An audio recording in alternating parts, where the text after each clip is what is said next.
The day has finally come. I am starting Throne of Glass and we are going to be going through this journey together. I posted a couple polls on my community page to see how you guys wanted me to structure these reading vlogs. So you guys voted on 2 parts. So this first part is going to include the first 4 books, which are The Assassin's Blade, Throne of Glass, Crown of Midnight, and Heir of Fire. You guys also voted on spoiler-free with a spoiler section. So at the end of each book's section, so I'm actually going to be starting with The Assassin's Blade first. So after I finish this, I will add some timestamps of the spoiler discussion. That way, if you don't want to hear any of that, you can just jump right into when I start Throne of Glass. So with that, let's start with The Assassin's Blade.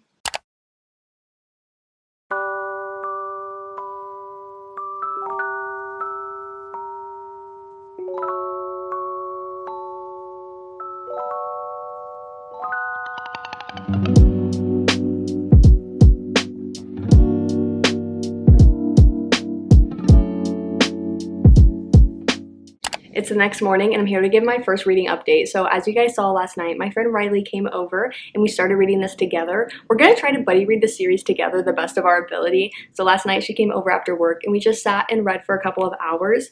So I reached page 117. I essentially finished the first 2 novellas, so let's talk about it.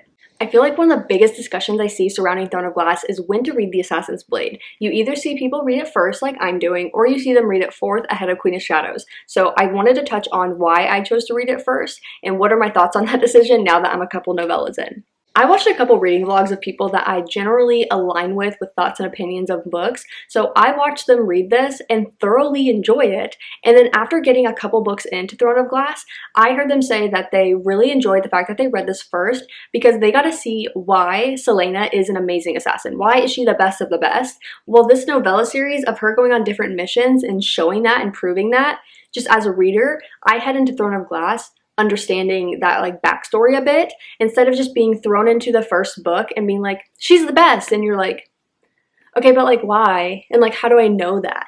So just hearing kind of that thought, I was like, okay, I want to read this first. And now that I'm a couple novellas in, I am so glad that I made that decision because pretty quickly on, like I'm into the writing, I'm getting into the world, but while Throne of Glass is like widely loved, it's so like big, the world is big, there's so much love and attention drawn towards it that it became such an intimidating series for me to start. So I think picking this up and knowing like, okay, I'm just going to be reading some novellas to kind of enter this world, dip my toes in the water, it became a bit less intimidating in that process. So I think between now understanding like or seeing more of why Celaena is an amazing assassin, like the best of the best, the literal coolest person ever, I'm also getting into the world in a less intimidating way. So that's my thought process, and that's kind of how I'm feeling now that I'm a couple, you know, novellas in and like getting into the world. So a couple non-spoiler thoughts on the novellas themselves so far. I am absolutely loving Celaena. She's just so cool. Like I want to be her friend, but also not really because the whole assassin thing and like her trust issues, but she does make me want to go to the gym and like do a push-up or something. I'm just loving her, and I'm loving her internal dialogue. I'm loving her external dialogue with all of the different people we're meeting on each of these missions. And I think the biggest thing I've noticed so far is Sarah J. Maas's writing. Like these novellas, I'm playing out as a short film in my brain. And that's something I often struggle with different, like, I don't know, just description of things. I'm just like, okay, like I'm getting the general vibe, but it's not like I'm playing it out as a movie in my head. I'm playing this out as little mini movies. Like all these kick butt scenes of her getting out of these sticky situations and accomplishing what she went there to accomplish. I'm seeing it. It's all in here. And I feel like that's just a huge testament to the writing in this. So that's kind of my quick thoughts so far, and let's continue.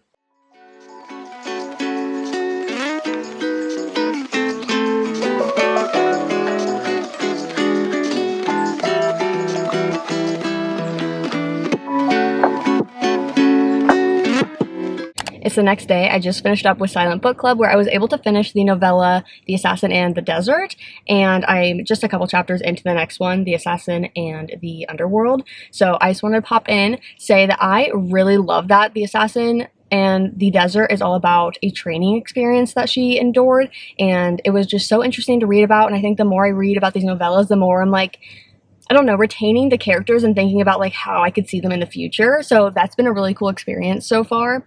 That's kind of just my very like vague thought. Obviously I don't want to give any spoilers. So I'm jumping into The Assassin in the Underworld, and like I'm already feeling a lot of emotions, so I'm excited to continue this. I'm hoping to finish this book today, so I'm going to meet my friend. We're gonna stop by Trader Joe's to get some snacks, and then we're gonna go back to my place and finish this book. Good morning, it's the next day. Sorry if you can hear my dryer going on in the background, but last night I finished The Assassin and the Underworld, and this morning I want to knock out the final novella, The Assassin and the Empire. So I wanted to hop on here before I got reading so I could give you my thoughts, because oh my gosh, last night I finished the novella and I was just like sitting there, not really in shock, but just like the gears in my brain were turning. I'm just so excited to continue this series, so I'm gonna go read this last novella and come back on here with my final thoughts.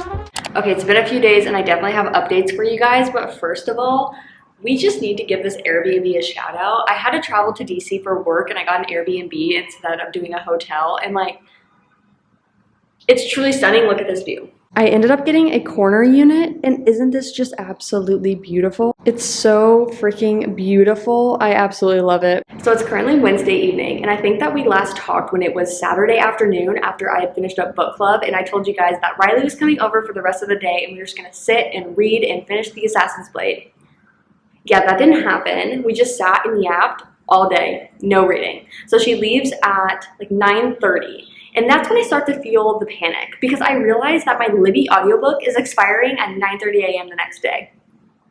The panic, my heart rate, the anxiety, through the roof. So I was so determined to finish it on time. So that night I finished the novella number 4, and then I knocked out, got up early the next day and finished novella number 5. I felt so on top of the world, but that morning I was booked and busy doing all the possible tasks I could, because I have a different friend coming over for the rest of the day, and we were just hanging out at the pool, just, you know, spending time with each other. I didn't do any more reading because I knew that Riley still needed to finish it, and I knew I wasn't going to be starting Throne of Glass until her and I could talk about The Assassin's Blade. So Monday rolls around.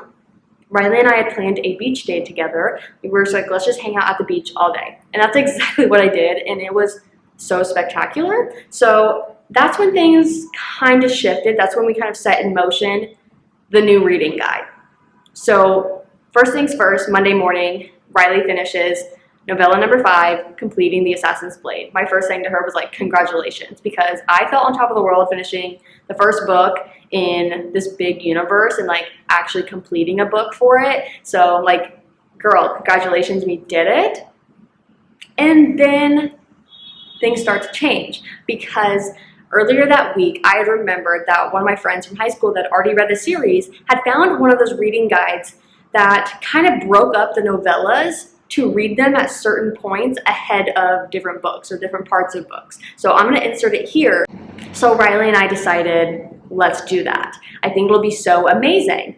So that's the first thing we did. She finished The Assassin's Blade, and then we immediately together, physically only, reread the novella number 1. And that experience, honestly, transformative. Yep, that's the word. It was transformative, because I didn't do like any tabbing or anything the first round. She was kind of tabbing here and there, but she didn't even tab at all in novella number 1. You guys, I ran out of tabs like twice. Like, I was tabbing everything. I was retaining so much more information. We were talking about it because we were basically reading it physically only at the same time. So we're pretty much on the same pace. And like, we would stop at the end of each chapter, or like either take a mini break or like talk about it. We were also kind of interrupting each other throughout the chapter. Like, pretty much reading the same paragraph at the same time, you'd be like, wait, like I think that was talked about in the later part of even these novellas. Like I feel like this is going to be crucial in the series, or that was like so cute what that person did. You know what I mean? Like it was all the things, all the emotions, and be able to talk with them like to someone that's also experiencing it for the first time was just so amazing. So I have probably the most controversial opinion on how to read The Assassin's Blade, because hear me out. I learned so much more information rereading that first novella. Like I had missed so much because I was just dipping my toes in the water. So I really loved The Assassin's Blade. Like overall, all the novellas, oh my god, I loved it. By the end, like I was completely and utterly obsessed. That reread of the first novella hit so hard. So unfortunately, I have a very controversial opinion that you should read the entirety of The Assassin's Blade, dip your toes in the water, get those pieces, the lore of Selena, and then jump into this reading guide. And do it with a buddy. Honestly, do it with a friend that hasn't read it yet. That will enhance your experience, guaranteed. But I do think it is really nice to jump into this novella series and like have the intimidation kind of lessen, because you're like not jumping into the first book immediately. So like that is why I immediately loved reading The Assassin's Blade. And I was gaining so much more about the whys and not just like told something. But the reread, then heading into Throne of Glass, chef's kiss. So to talk about my spoiler-free thoughts on the overall Assassin's Blade, oh my gosh. I think I want to rate it like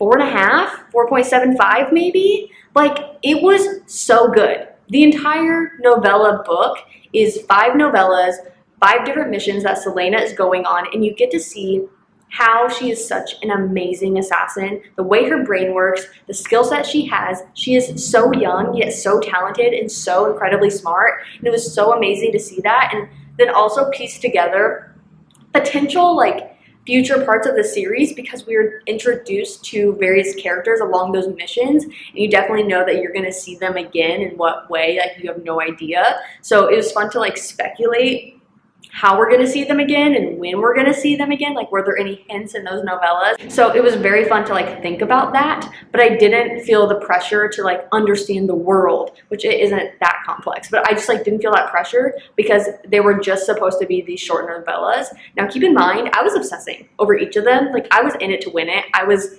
in it. Like I felt all the feelings. I was screaming, I was crying, I was giggling.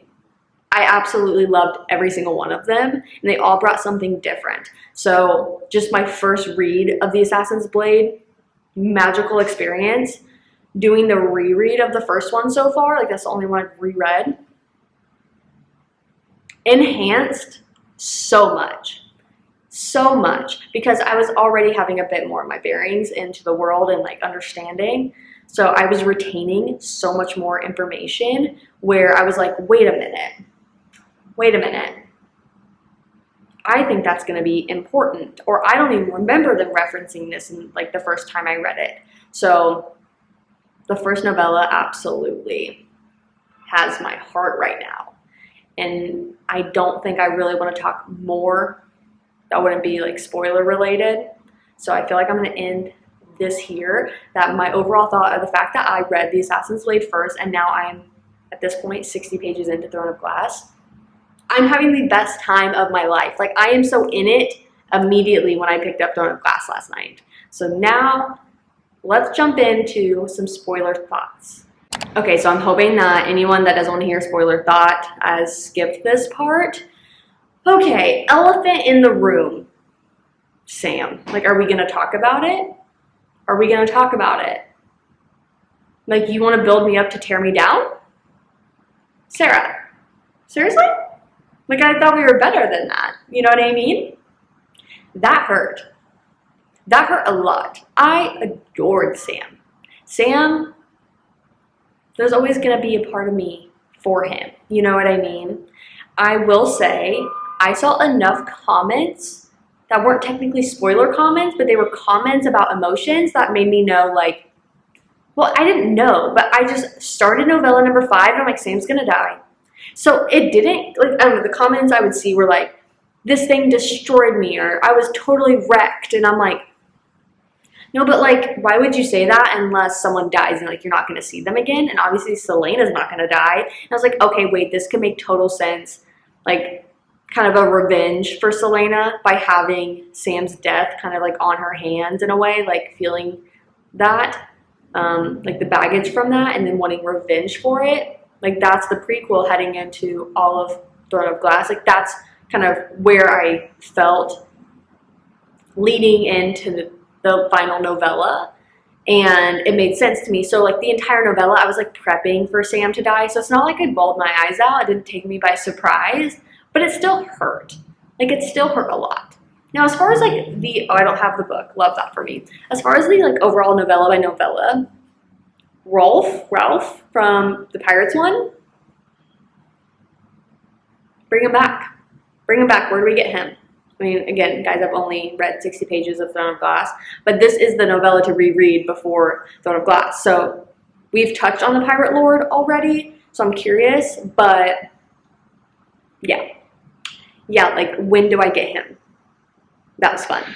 And then like just the overall story though has been so like interesting, like just how, I don't know, I mean, like, I'm not pro-slavery, so like common sense to me, but it was just so like interesting to see her, you know, like be okay being an assassin, but when it came to like slavery, she was like, oh, that's like where I draw a line. And I was like, no, like, I love that for you. Like, she has morals, you know what I mean?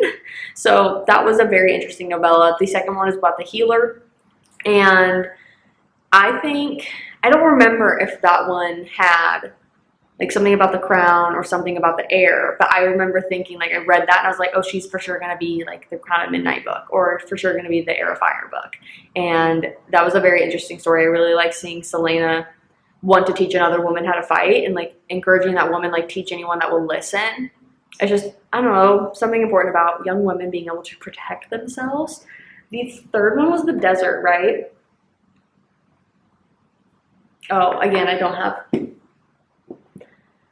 don't remember. I just feel like my overall thoughts and vibes. Oh yeah, okay, the desert. That was her training. That was her going to that like assassin school pretty much. I'm very curious. I think it is, I don't remember like her friend, the new friend in that novella who she met.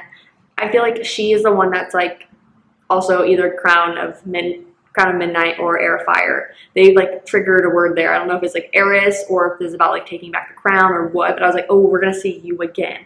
But I'd really love to see the like assassin school teacher guy. Like, one, the son, fun, but like two, like the master, he was like so good. I just really liked him, and I would love to see him back in the main series. And then thinking about, what is it? The Underworld is the fourth one. I mean, the fourth one and the last one, the Empire one, I feel like it's just like one big story, right? Arabin.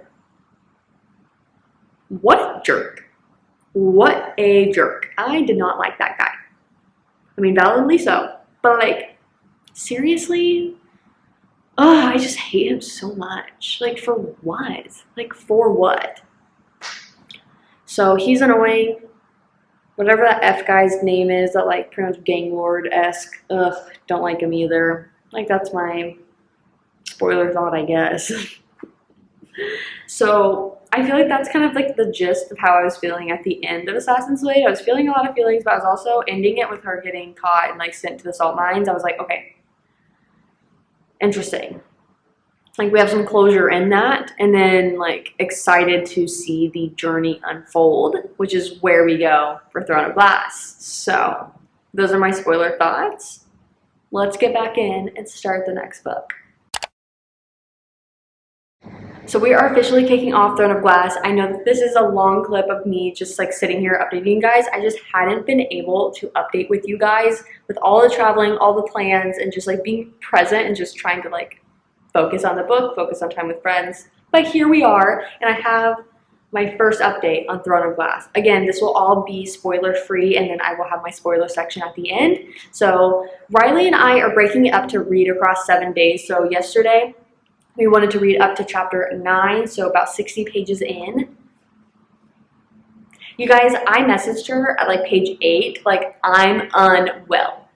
So like that's how I felt by page 8, but realistically, I felt that sooner. It was just by page 8, like I was like, my heart rate like spiking. So there's that. I was literally taking pictures of the book. Like I read this, the first 60 pages on the flight yesterday. So that's why I also didn't film any like kind of B-roll clips, because like I'm not busting out my camera with like the person shoulder to shoulder with me. Like no ma'am. But I was reading that on the plane, and I was like taking pictures of the pages because I didn't have a pen. I didn't have any like tabs, note-taking anything with me. So I took pictures of that, and like on the pages I like highlighted, like on my phone, like highlighted or underlined things, and then I ended up sending them to Riley later. And we did this thing. It was honestly really fun, where basically I'd read it before her. I'm in Eastern time zone, she's in Pacific. So like by the time I landed and everything, like she wasn't even off work yet. So there's that. But for like certain chapters, like, hey, this is for chapters 1 and 2, like I sent her a voice memo of my thoughts. And then I did it for like chapters 1 through 8 because I'm on chapter 9 starting today. So it was so fun. I basically sent her like 4 voice memos. So like, hey, this is from this chapter to this chapter. And I just like gave her all my like spoiler thoughts so that once she finished the chapter or chapters, then she could listen to it and like, you know, respond. So it was so fun seeing like her responses to that. And I'm excited to continue this. The first 8 chapters, wild. I mean, we're kicking off right where we saw the Assassin's Blade end. So like we're in it, but like we're already getting introduced to new characters. And I don't know, like they're characters that I've seen, I guess, like talked about everywhere. And like that is what made me super excited seeing them introduced. I was like, okay, like I've seen your name around. I actually know like nothing about this series, which is very shocking considering how popular it is and how easy it'd be to like see spoilers. But there's just something I tried to not pay attention to if I ever saw something about it, because I just knew I wanted to read it. So there's names I've seen, but like nothing specific. And I'm like very excited. Oh, so true. The top, it says lethal, loyal, legendary. That is Selena. So I don't really want to read too much of this. This is the first book, so I feel like I'll talk about what the back references, and it is the fact that the king wants a champion. So Selena is going to be entering these games, these trials to fight for that spot. And it says here, she's trying to win her freedom.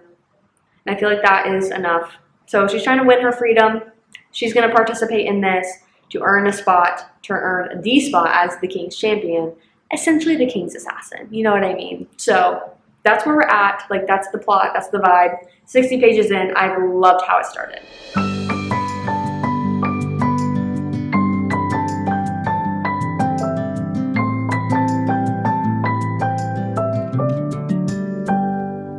May you always find your way to higher ground. May you always keep your head held up high.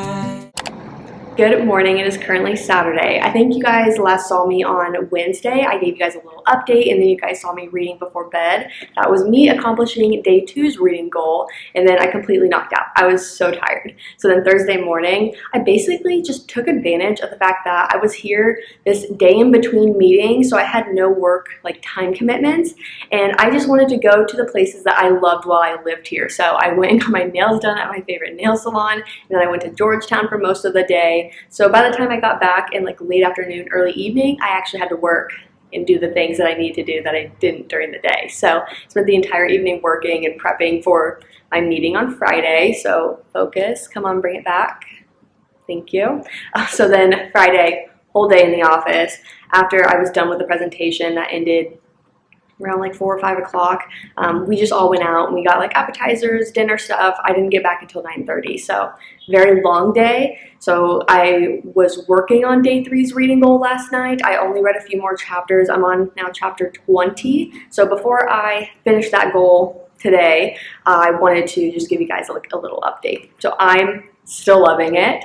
The day 2's reading, I was sending Riley like voice memos after every like chapter or two that I was reading. I was in it. I was like obsessing over like every single chapter in different ways. And then I would say last night when I was reading, so I was like on chapter 16. I'm now on chapter 20. It's not like I was disliking it, but like I definitely wasn't like screaming, crying, throwing up over the scenes. I feel like I was just like, okay, like I'm just vibing. I feel like the story is progressing. Like you're not going to obsess over every chapter, and you got to keep that in mind. So I said it because it's on the back, and this is the first book, so I feel like comfortable talking about kind of the plot of this one. But it's to do with like a trial, and the king wants a champion, and then our main character Selena is competing in that. So we're seeing the like trials start for that, and what those competitions are going to be like is very interesting. I feel like we're getting introduced to these characters that I'm like having to hypothesize like what their involvement could be in the future, and like, okay, this side character seems like nice, but maybe he's not going to be nice, or like maybe he was hiding something, or we get introduced to a female character that I'm like, oh, I feel like based on what she's saying, like her and Selena could totally work together on this situation. Like I'm like, I don't know, I'm using my brain cells here. I'm like trying to actually think about how these characters are going to be useful in the future. So it's been kind of fun like thinking about that, and different like, I don't know, hypotheses that I've like sent to Riley of like, oh, this guy, like this is what I think about that. Like it's so fun. She said she wants to write them down so that we can like reflect on them if those things are revealed or those things happen. Like then we have proof like, oh, you know, we said that this was going to happen on this date. Like we have proof that we were right, or that we were so wrong. So I'm very excited to continue on with this. My goal is to read day 3 and day 4 today. So finish up day 3's reading goal and then read day 4's, because I'm flying back home today. So I just want to take advantage of the fact that I'm going to be on a plane. I don't need to work, so I don't need to just be getting Wi-Fi so I can work on my computer. I should just take advantage of the fact that it's like uninterrupted time and I can just read, because I haven't like been able to the last couple days. So yeah, that's kind of my goal. It's currently like 8:45, 9 o'clock. I don't have a flight till 1:30, so I'm thinking of taking advantage of the fact that checkout isn't until like 11 here, I'm pretty sure. I'll double check that. And then I will basically utilize this morning. I think I want to go to a coffee shop, just do a bit of reading, maybe work on my computer now before I get on the flight, because I do have like a video that I could edit. I vlogged my entire day at Georgetown, so kind of want to edit that and see what that footage is like. So I think I'm just going to go somewhere. Starbucks is literally right there, and I may look if there is another coffee shop that's like within reason.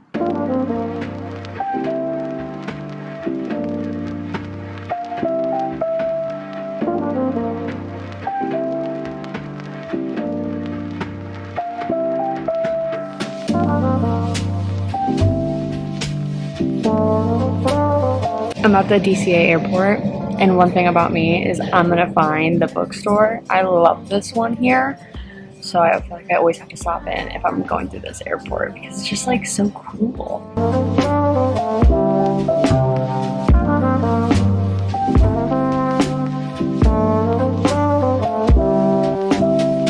Okay, I'm here to give you guys the next reading update. So a couple days ago, I flew home. You saw some footage of me reading on the plane. I was finishing day 3's reading and then completing day 4's. So yesterday would have been completing day 5's. I hung out with Riley for a bit, and we just read a couple chapters from day 5's reading. So we're actually going to have the goal of completing that today, and we'll start day 6 stuff tomorrow.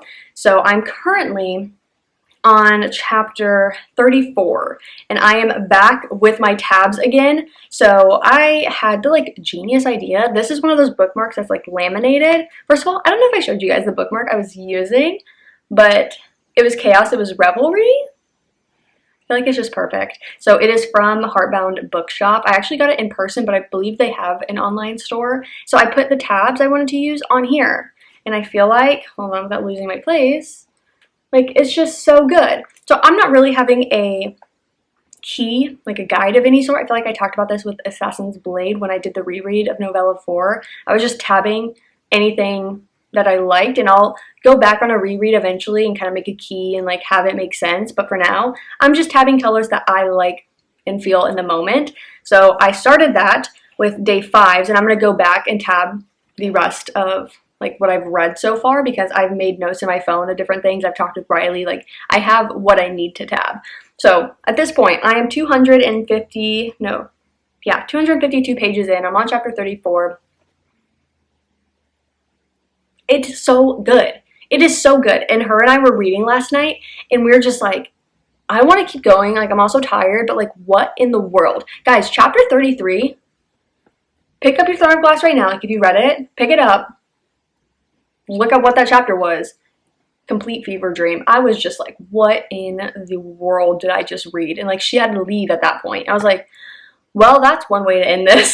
So that was crazy. But I'm eating this up. And like yesterday, Riley came over with the intent to read, but we basically spent time going through the book because at this point of us reading it, we've been apart the whole time. And yes, we've been like talking back and forth, but we were kind of just like going through the book together to see like, oh yeah, what were we highlighting at that point? Or what did we, talk about in chapter 16 or whatever? And like just went through the book to kind of recap it together, which was just so fun to do. Buddy reading this has been an absolute dream, honestly. So in just the first like, I don't know, a couple chapters of me annotating, I have 1, 2, 3, 4, 5, 6, 7, 8, 9, 10, 11, 12. 12 tabs in like 20 pages. I'm just eating this up. I'm having such a great time. So I'm going to continue on with this today. I'll finish day 5, which I believe is to reach chapter 39, page 295. So not a whole lot to read today, but I feel like it'll be a perfect amount to like get me going. So that's my current reading update, and I will check in with you guys whenever I reach my next stopping point.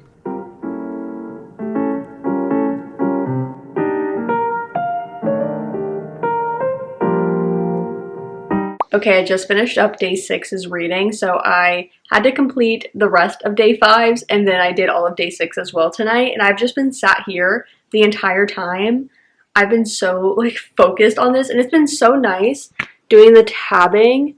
Like I need to still do like the first 60% of it, but it's been fun so far. But oh my gosh, like those pages that I just read, those chapters, insane. Like the stuff that has been revealed to us, wild. But at the same time, there's been stuff like progressing that I'm so curious about, like what more is going to be revealed to us in the final part of this book and what may be like held off and discussed further in the series. Like I have no idea. I'm in it. My gears are turning. I was tabbing so much stuff that could be like relevant and like that made me think. I cannot wait to do a reread of this and be able to like write in this more and like have more like cohesive thoughts, because at this point I'm just tabbing for fun. Like there's no like guide here with the colors and everything. It's just like if something catches my attention for whatever reason, it gets a tab. So I'm having so much fun with this.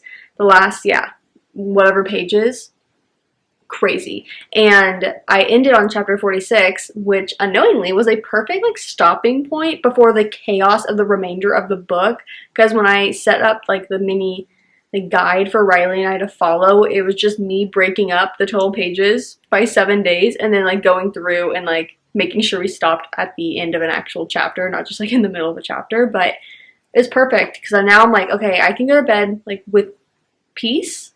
But I'm like very excited for the end of the book tomorrow. So I am going to be finishing it tomorrow, and then I will give you guys my complete non-spoiler and spoiler thoughts. I just don't know. I'm so like curious. I'm intrigued. I'm equally loving it now as I did the last update. So I'm going to continue on with this, finish it tomorrow, and I will give you guys my final thoughts. Okay guys, it is the next day. I'm done with work, I'm done with all of my other tasks, and I'm here to finish Throne of Glass. I think I have about an hour left of reading, so I am both like excited but also terrified. Like I have no idea how this is going to end considering we have like a 7-book series. Like what? Okay, 8 if we want to include Assassin's Blade. So it's just like a massive series following this. So I'm just like, how is this going to end? I guess let's find out.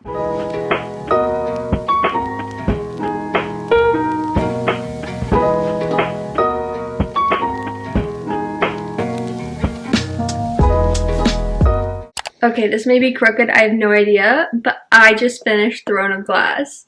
I basically just want to come on here and tell you that I finished it, but I have no, like, cohesive thoughts right now as far as non-spoiler and spoiler. Wow. Wow. I feel like an easy thought is that this wrapped up nicely to give closure in certain things, but also open the door for how those topics are going to be like explored in future books. And I'm just like, wow. But like it wraps up nicely to where I'm not like, I'm just like anticipating the next book, not like, oh my god, it needs to be picked up right this second. Like, and for me that's good. Like, I like that. These are my tabs for like the last bit. Let me see. Like, I don't know how well I can like show these off to show genuinely how many there are, like, but it's like insane. I guess you can kind of see that last bit. So I only started tabbing about 60% of the way in, so I'm gonna tab the rest of it at some point because I have like the notes and stuff taken. Where'd my thing go? This was genius, so I think I'm just gonna like continuously swap these out and use this bookmark along the way because I really like just having them right here. But yeah, wow. Okay, I'm gonna come back to you guys tomorrow with some like cohesive thoughts. So last night I had book club and I was able to talk with Riley about everything we had read apart. So we had started day 5's reading, which I think was chapter 30 or 31, and we read a few chapters together when she was over the other night. But the rest of it we read separately and kind of just kept each other up to date. Like, yeah, we did complete day 5, day 6, and then we finished the book. So it was so nice to see her last night and be able to just like walk through the last like 30 or so % of this and talk about all the tabs that we made and like certain plot points, what we were thinking. Like, I feel like it was a good recap to everything. So here's to my non-spoiler concluding thoughts of Throne of Glass. I really enjoyed this. Okay, like that I feel like is pretty well established at this point, but I love this book, and I think I really enjoyed the fact that we got some closure on some plot points, but there were so many plot points that we kind of just got more reveals of like, like how is this going to proceed in the future books, or like, are we going to see this person again? How may we see this person again? And it left a lot up to like, not want to say the imagination, but like the gears in my brain were turning of like, what is going to happen with you in the future?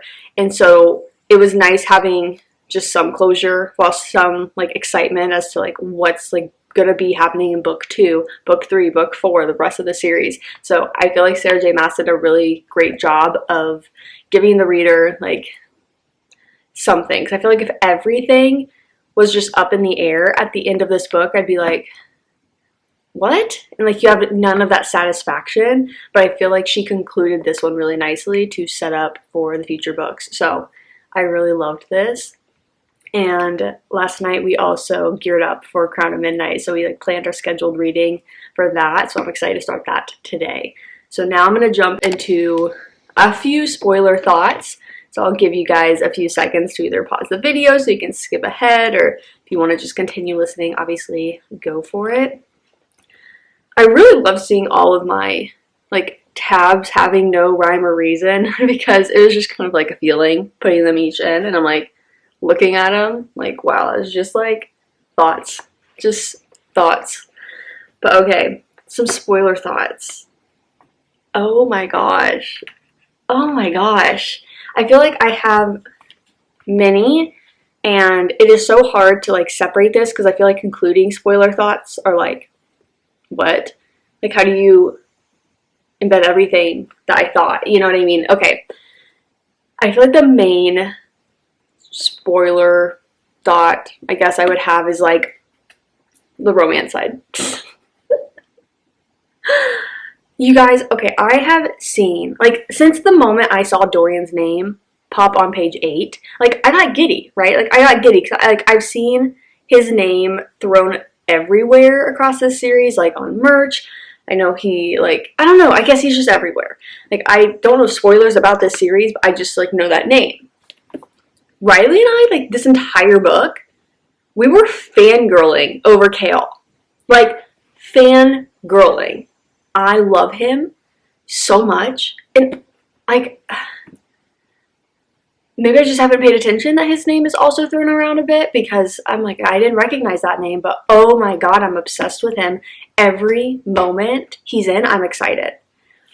Riley and I do think that the audiobook, so like we're doing like the hybrid read of it. So like we're reading it physically, but we're also listening to the audiobooks. And we do think that maybe like the Dorian voice kind of affects it a little bit because there are moments that we are like giddy over Dorian and like little things that he says, thinks, or does.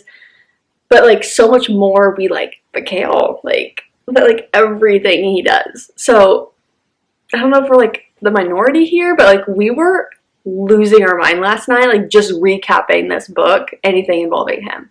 The ending of it, like in him, like not even trying to hide his smile, like I'm very interested to see how that's going to progress there, like between those three. It was really interesting that like obviously it is this form of a love triangle, but it didn't feel like that at all. Like I don't know, like I knew it was there, but I felt like Sarah J. Maas did this great job of not like pinning them against each other. Like it felt like we were seeing these great moments between Selena and Kale, and then these also tender, intimate moments with her and Dorian. But it didn't feel like Selena was like betraying either of them.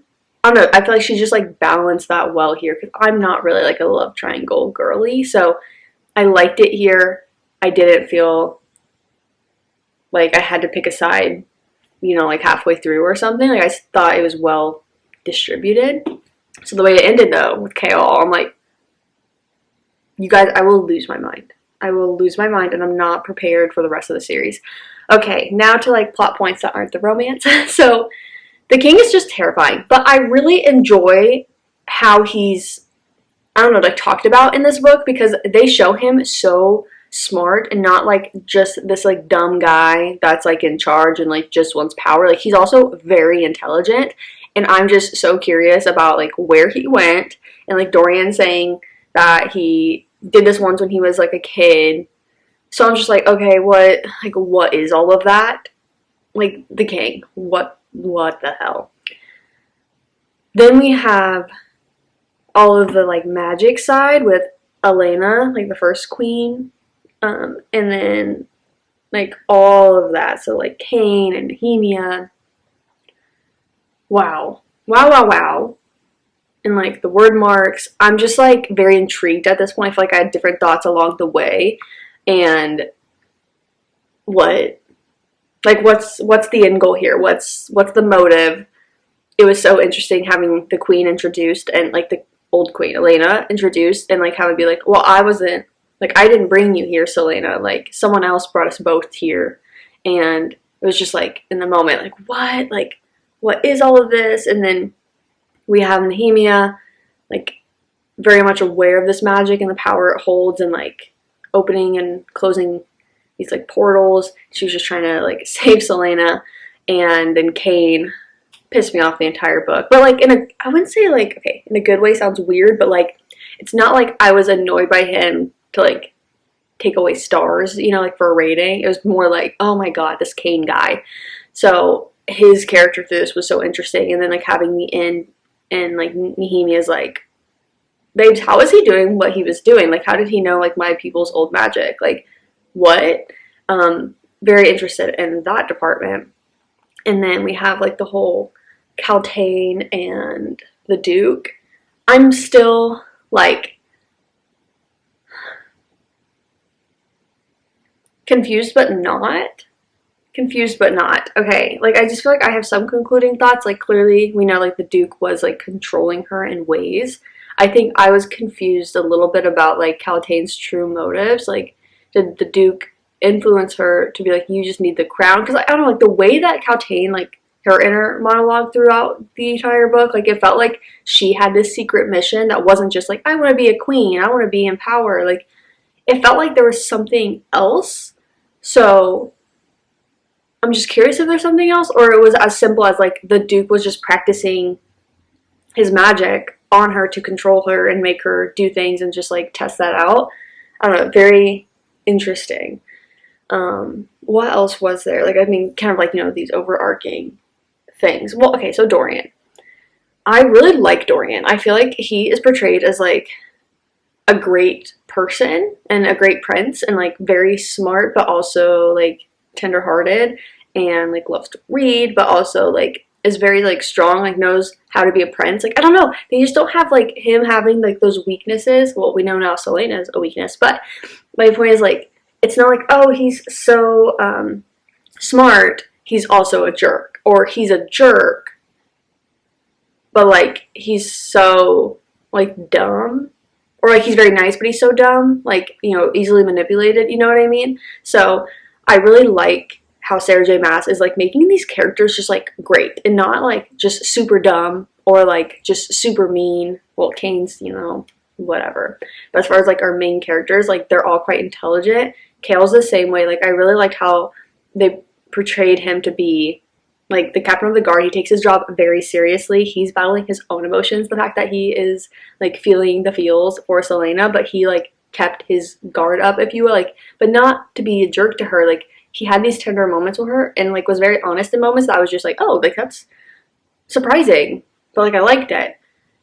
I don't know, I just like, I've loved every character in their own way and like how they're being portrayed. Like, it's just very like real to me. So I've really loved this book so far. So now, or say this book so far, this series so far. So I have Crown of Midnight back there, day 1 reading. I think it's about 60 pages or so. So I'm going to go to the beach today. I'm going to go do some work and stuff ahead of time, but I'm hoping the clouds clear out and we can just enjoy an afternoon at the beach. I have today off of work. It's a Friday. It's so nice. So yeah, I'm excited to have this. I think I'm going to do that this weekend maybe. But for now, it's going back in the book sleeve, getting Crown of Midnight, starting that today. But I'm also going to be reading another book at the beach. So we'll see what I get to at the beach versus what I just like read at home later.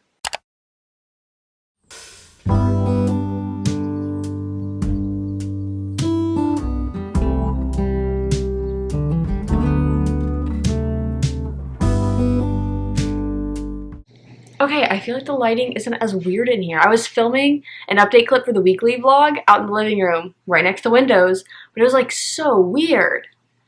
I have no idea, but I wanted to come and give you guys a little update. So I was at the beach with Riley and we started kind of midnight.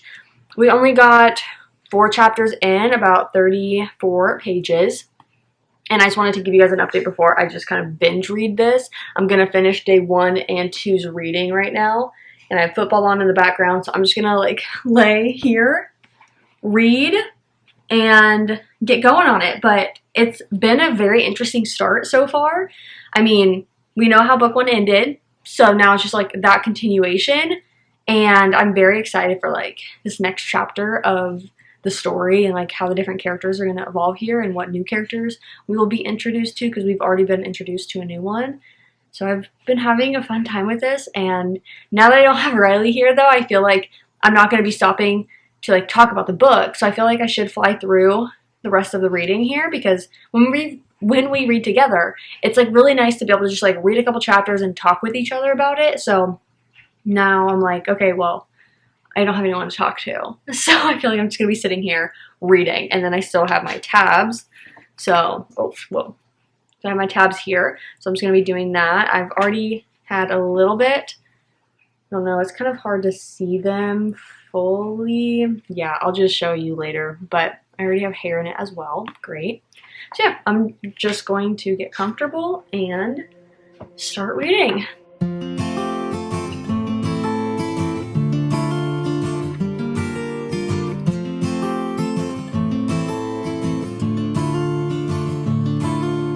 Middle of the road, there's just a field.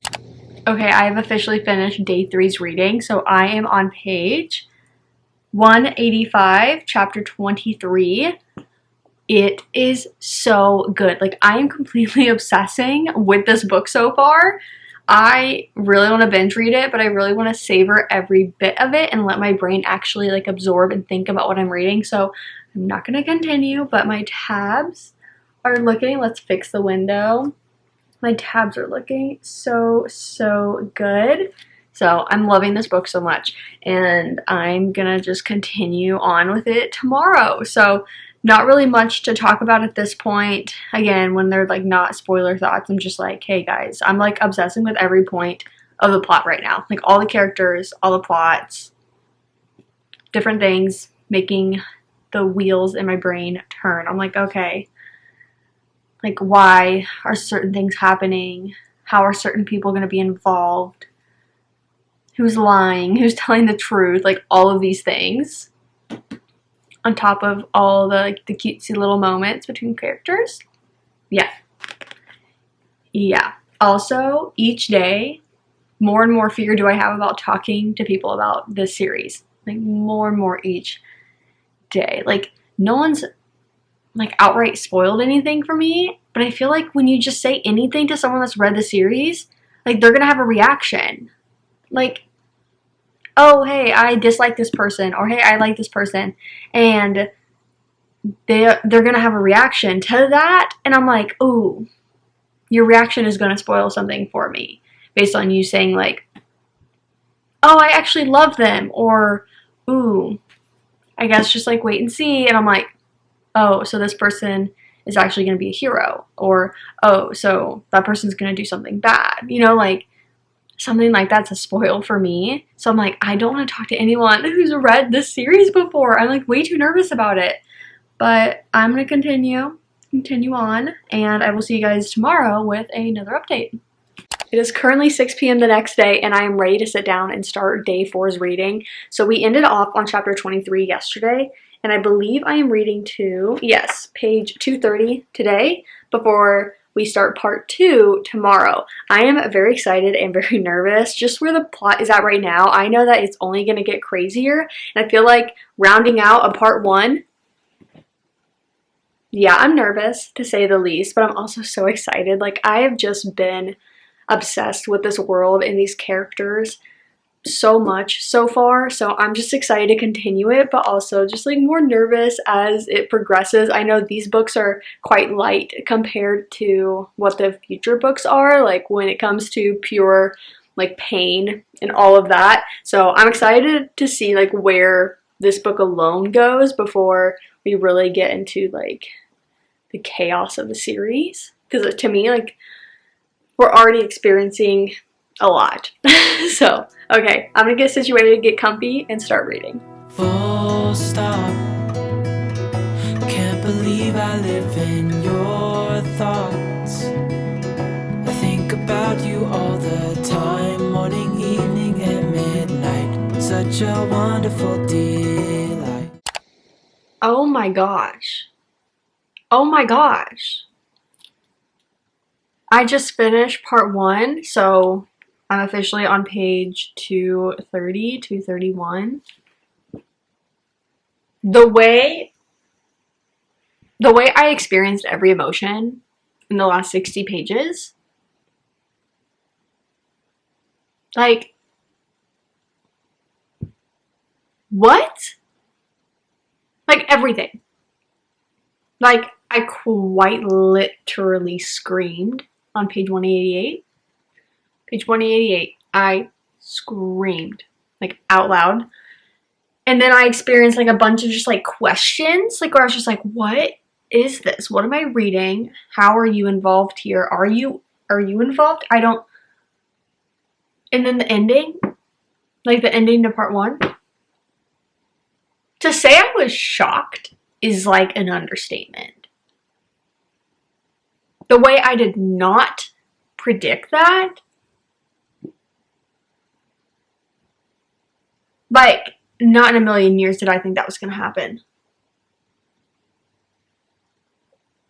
I'm sorry, this is only, like, book 2 in the series. What? Like, to think of all this stuff that's happened, and we're only halfway through book 2. I'm gonna need time to process everything that I just read and that has happened so far. I am so glad that Riley and I are not reading a ton per day and like trying to binge this and read it as fast as we can, because I feel like it's exactly like this, like moments like these that I'm like, I'm so happy that I can actually just like sit and process all of this and like really absorb everything, rather than just like, oh my god, that was crazy, okay, let's keep going.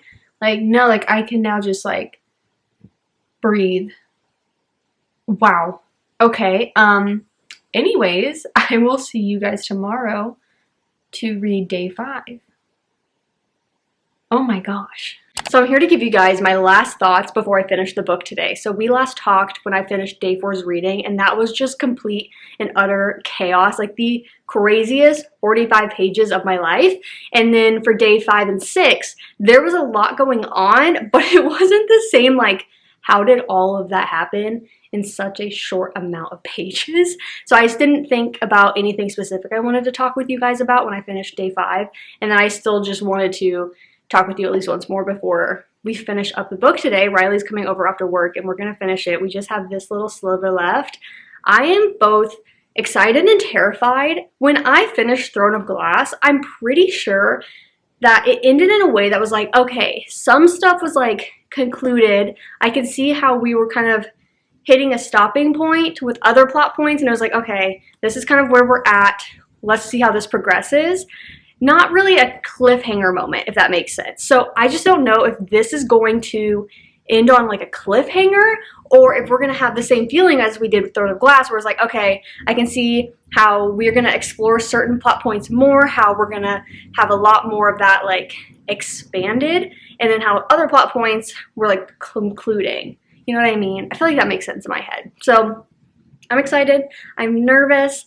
I'm just kind of curious on how this entire story, I guess, is going to continue, because this is only book 2 and it's been a wild ride, and it's not like it's common in the Throne of Glass world for people to be like, oh my god, Throne of Glass and Crown of Midnight, like that was crazy. Like no one says that, but I'm having like the wildest ride at the moment, so we'll just see, I guess, how that progresses. So we're finishing Crown of Midnight tonight. It's currently a Friday. I fly out tomorrow, so I'm thinking I want to just like really sit with my thoughts. Like tonight when we finish it, I'll probably talk about it with Riley, but kind of sit with it between tonight and tomorrow. And then Sunday, I will chat with you guys, I hope to. That's my plan. Chat with you guys on Sunday to give you my kind of cohesive non-spoiler and spoiler final thoughts on Crown of Midnight, and then Monday we will hit the road running with Heir of Fire. I was packing my suitcase today and I got to plan out my like tabs, my bookmark for Heir of Fire, so that was fun. And then I did the like reading plan for the book. So in case you guys are curious, I decided that I really liked. I feel like Riley didn't complain, so I feel like she liked it too, but I really like the pacing of how we've read Throne of Glass and Crown of Midnight, and it's been about like 60 pages or so a day, depending on like if you're in the middle of a chapter. I'm not going to have this end in the middle of a chapter, but it's been about 60 to 70 pages a day, and it's been really nice because some days are busier than others, so I feel like it's a very achievable thing if you want to do it every day, but also if you get behind, then you don't have that much to read in one day, like if you have to do 2 days of reading. So I decided to do that same pacing with Heir of Fire, even though it's a bigger book. So on average, we've been reading this about like 1 week, like 1 week for Throne of Glass, 1 week for Crown of Midnight, and then it'll be like 9 or 10 days for Heir of Fire, adding that little bit. So I feel like it's like a good pacing for us. So we do, I told her I wanted to take the weekend to like not immediately jump into Heir of Fire, and she agreed because she has other books that she's reading right now as well. So I'm excited. We're going to finish this tonight together. I feel like that's the perfect way to do it. And then next week we are starting Heir of Fire. Okay, I'm like trying to find something to put my camera on so I can talk with you guys. I didn't bring a tripod with me, but I brought my camera because I knew that I was going to be continuing on with Throne of Glass, and I had to give you guys the Crown of Midnight non-spoiler and spoiler final thoughts. So today is Sunday, and Riley and I finished Crown of Midnight Friday night, and then I flew out Saturday, so it's like I didn't have time to talk with you, and it was proper time to like really sit with everything about Crown of Midnight. So let's give you my non-spoiler final thoughts. Wild ride. I am honestly just like in shock at how little people talk about Crown of Midnight. Like, I understand the story's gonna progress, things are only gonna get crazier, but besties, like, oh my gosh, if you've read Throne of Glass, like, why do we not talk about, like, how crazy Crown of Midnight is? Like, the series of events, the series of reveals. Are you joking? Are you joking? Like, it ended. Riley and I were just sitting there. So she came over, we were in my room, and she's on like my big beanbag chair, and I was in my bed, and we were just like, had the audiobook on, and we were just reading alongside each other, like chapter by chapter. Sometimes we'd read 2 at a time or something. And you would hear us like hit the certain points that certain things would happen, and you would like hear us gasp or like have just some sort of reaction. And sometimes like she'd be ahead by a sentence, or I would be, and I'd be like, oh shoot, like, oh my god, like I know something crazy is about to happen. It was just like, wow. It was just wow. Everything about Crown of Midnight was so good. And I did see some people say like, oh, Crown of Midnight's underrated, and like, I totally agree, even though I haven't read the rest of the series. But I just know that book was so good. It was so good, and I don't hear people talk about it much as far as the series. Like, oh, I'm starting Crown of Midnight, and people are not like saying, oh my god, like that is going to be crazy for you. Instead, it's like, just wait till the later books. And I'm like, I know crazy stuff's going to happen later. Like, I get that we're just like book 2 in the series. Also, I have such a hard time saying that, because to me it's like a book 3, but I know it's only book 2 because of like Assassin's Blade. But like, it's only a novella, and it's a prequel. It just gets confusing in my head. But like, to think about, we're only book 2 and everything has happened. Wow. Wow, wow, wow, wow, wow. So I feel like that's the best I can kind of give you guys my thoughts on it in a non-spoiler fashion.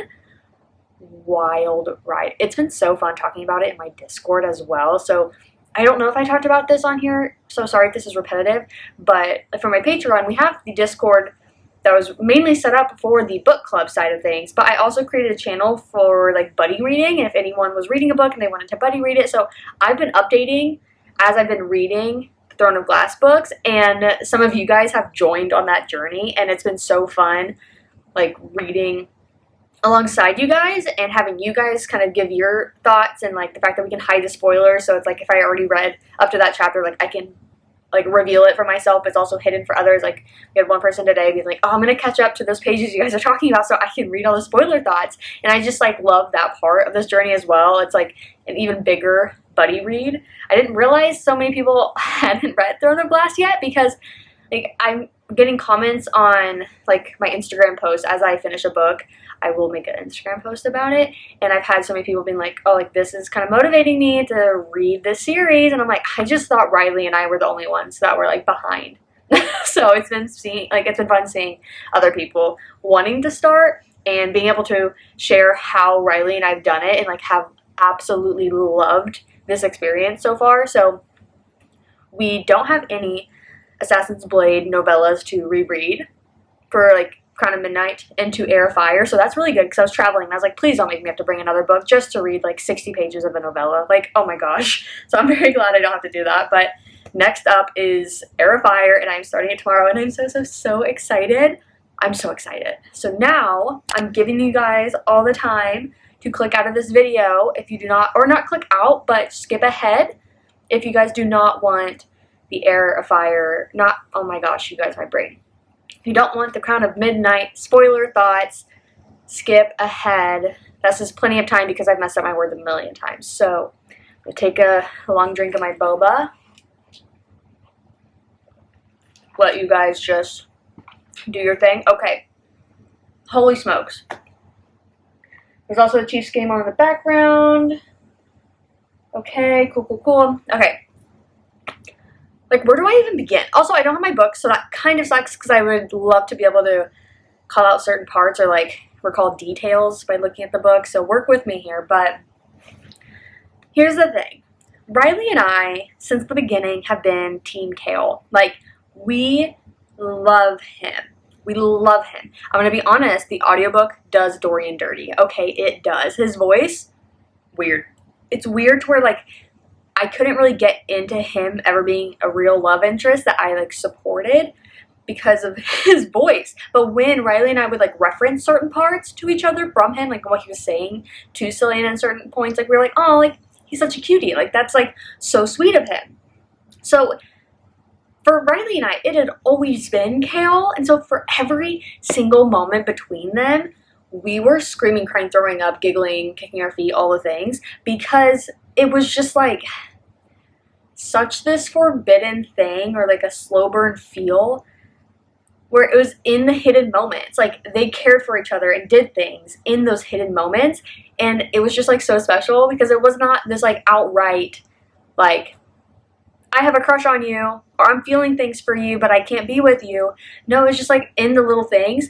At the same time, I was quite impressed throughout this entire series how kind of forward in certain moments Kale had been, or like forthcoming with what he was feeling. I'm like, what sticks out to me right now, I'm thinking about the ball and when Selena crashed it. I think this was thrown in glass. And Kale, like, she asked him to dance and he just turned her down, and she was like, first of all, the audacity, but two, he was like, well, the Duke is here, and the Duke would not be happy seeing that happen. And she's just like, whatever.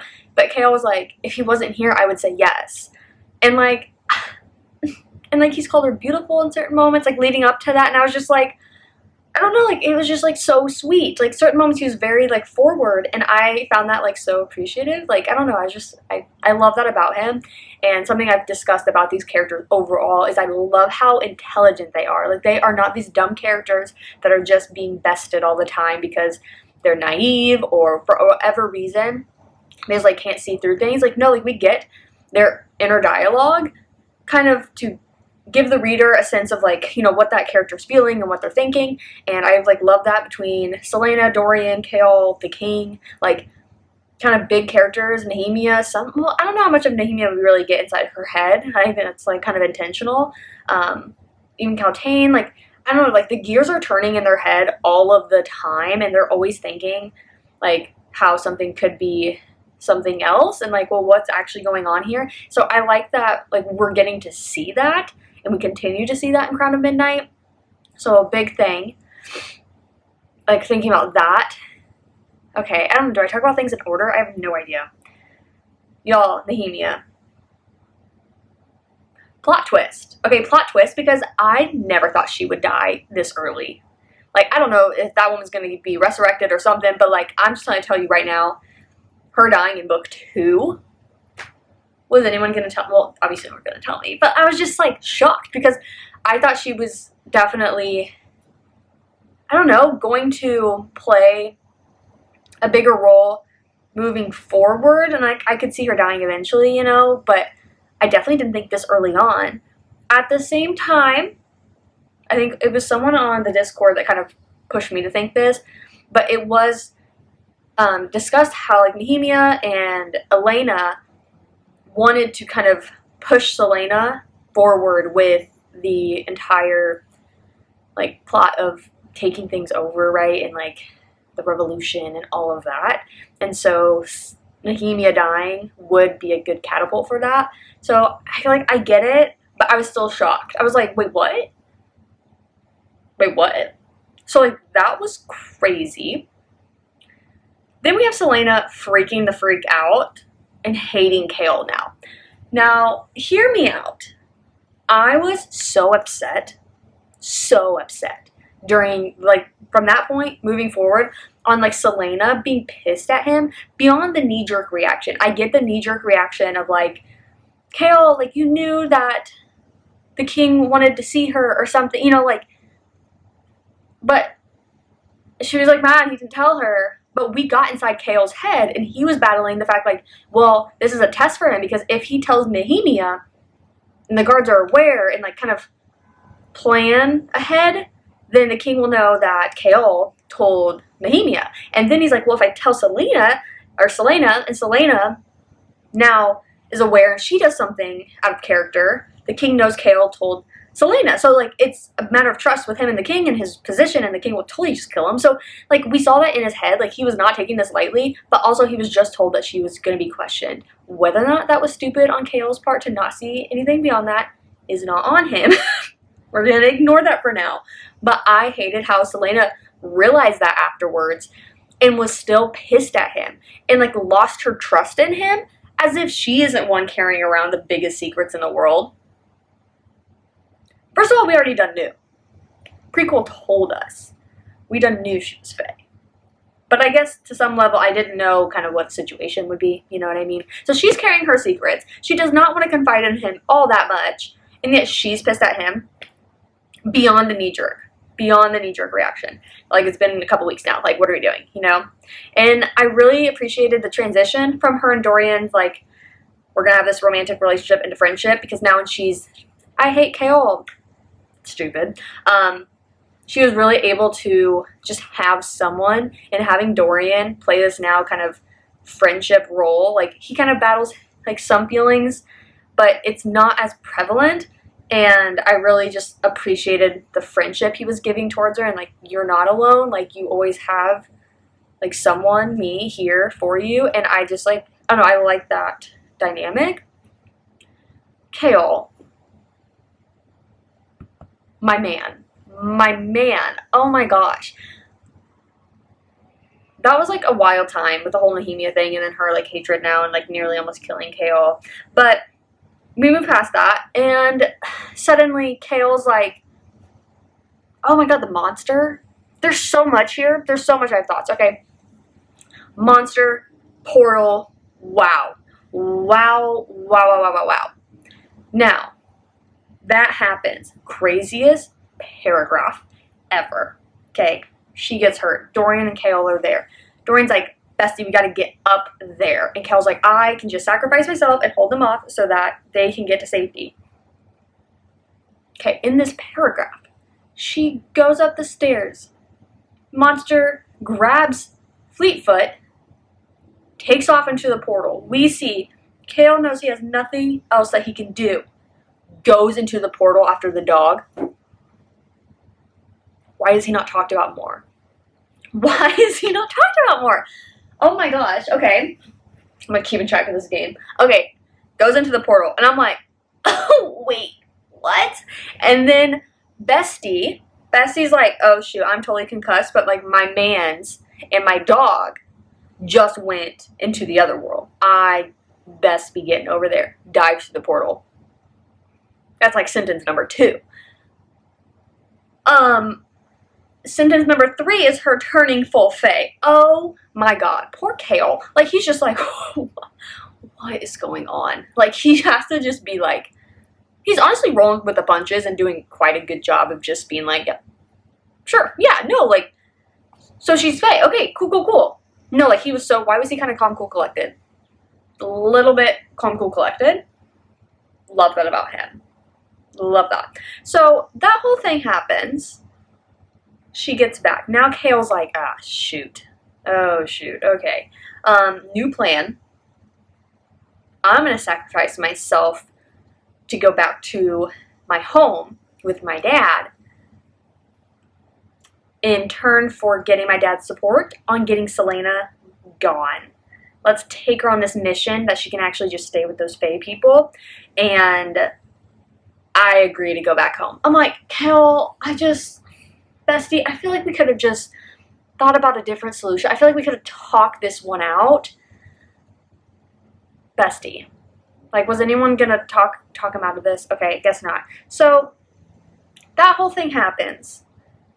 Dorian also has magic. What is Dorian's whole situation? No idea. At this point, I don't know. Like, early on, I speculated his mom is totally not his actual, like, his mom is not the current queen, and it's someone else. And then now, like, well, maybe he's just, like, full-on adopted in some way. Stolen in some way that, like, because it says, like, he doesn't look like his parents, but I'm like, well, I mean, what if he is the king's son, but, like, the king didn't have Dorian with, like, the queen, you know? So, I don't know. I don't know if his parents just, like, aren't the king, queen at all, or the king is maybe just had an affair. Whatever, you do you. So that's like a thing. That's like a mystery going on kind of right now. Poor Kale makes this decision though, and Celaena's like, bestie, I feel like we totally could have talked about this, because the king kind of already threatened me to where if I don't come back, he's killing you and Nehemia, which is already dead, so oopsies. And then like all of Nehemia's family and like all this, and I'm like, seriously. So there's kind of like a lot going on, and we hate Archer. Thank God he's dead. But like, why aren't we just pissed at Archer? Like, that's who she should be mad at, because if Archer hadn't taken Kale, she would be at the castle when Nehemia was being attacked. Like, and she just would have been there. So would Kale. You know what I mean? Like, all of our anger should have been at Archer. And even like, Celaena knows that because she talks with Kale afterwards, and she's like, listen, I know really this isn't your fault, but like, I lost my trust with you. Just go to therapy and I feel like we would be fine. You know what I mean? We could work through that. Oh, that was crazy. That was high wind, but thought it was a potential earthquake for a second. Okay, so wrapping things up, I'm excited for Heir of Fire. I feel like that is going to be a turning point a lot for this series, because now she has been accepted or approved, whatever, to go on this mission to this new place and to take down the king and the prince, I believe. And I'm curious of what now that's going to be. It's obviously going to be separating her and Kale, so excuse me. But then Kale at the end, oh my god, I didn't talk about the big reveal. Okay, well, stay with me here. Okay. So like, I'm excited to see how that adventure goes. Like her, obviously now this is her getting separated though from the castle, from Dorian, from Kale. Kale is already like, okay, well, she already said she can't like stay there. She has to come back. So how do I get out of this whole thing with my dad? So here's how that's going to progress with him, because like Kale even said like, well, I guess I didn't tell him when I would go back home. So that's like my already kind of out that I'm turning with, right? I'm excited to see kind of what Dorian gets up to, because I feel like he's really growing this backbone and like understanding right from wrong and like justice and morals, and I'm excited to see how that progresses. And then, the final thing. She literally tells Kale while she's about to board this damn ship, gives him a date, gives him numbers, I don't know, something like that. She goes, just know, like, once you figure it out, like, it wouldn't have mattered. I would have always chosen you. I screamed. Now, the moment this reveal starts happening, Kale finds the same date. He's like, this is the same date that she like left. Like, it's the day her parents died. It's the day that she snapped at the Endovier and something else. And then he finds an article. And the moment that article hits about these people being killed, I knew it was her. I knew Celaena was Aelin. Is that how you say it? But at the same time, it was just like freaking nuts. Like, I don't think I connected that. Like, I mean, until that point. Because, keep in mind, I actually did really great about spoilers for Throne of Glass. Like, anytime I see something about Throne of Glass, I generally try to just, like, scroll past or, like, not look too deep into it. Because I knew I wanted to read the series eventually. So, like, I guess I didn't really connect many times that, like, Celaena wasn't mentioned as much. In the sense that, like, people doing art and people doing costumes and people doing things, like, I guess I didn't really think about the fact that, like, I didn't see Celaena's name mentioned a whole lot. And so I saw, like, other names floating around. Like, I knew Dorian's, I've seen, like, Rowan, I guess Aelin probably, but even that was still iffy for me. So my point is, I guess I didn't even think about connection possibly.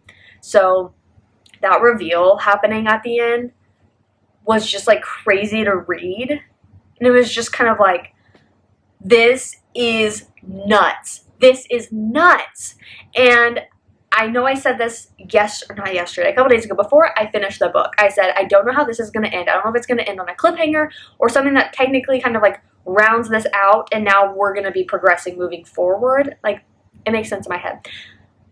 That's how it did end that way, where it was like, we kind of got these concluding points, or like these stopping points, and then we're going to see how the story continues in Heir of Fire. So we get the stopping point kind of this major reveal. Now she's going on this mission. That mission is going to be Heir of Fire.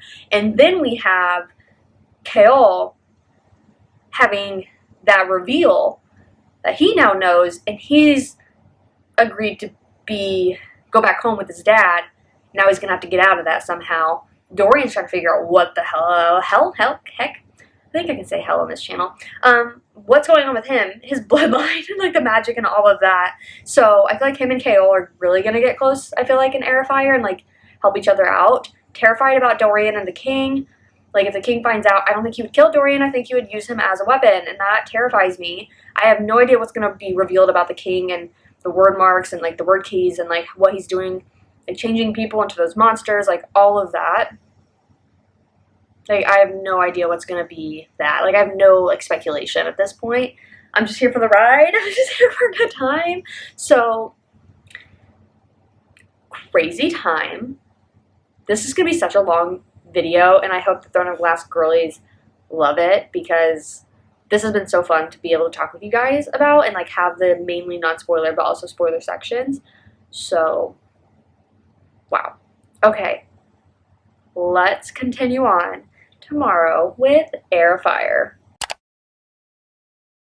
You guys, when I tell you I am scared to start this book, like, I am scared to start this book. I have it here. I have my handy dandy bookmark with my tabs. It is currently 3:30 the next day, and I'm just scared to read it.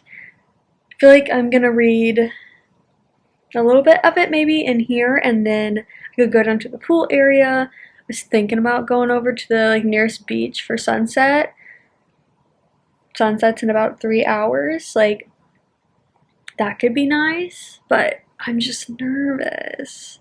I was texting Riley, like, I think I'm procrastinating starting this book because I'm just, like, scared. Okay. Just read the first chapter. Let's just read the first chapter and see how it goes.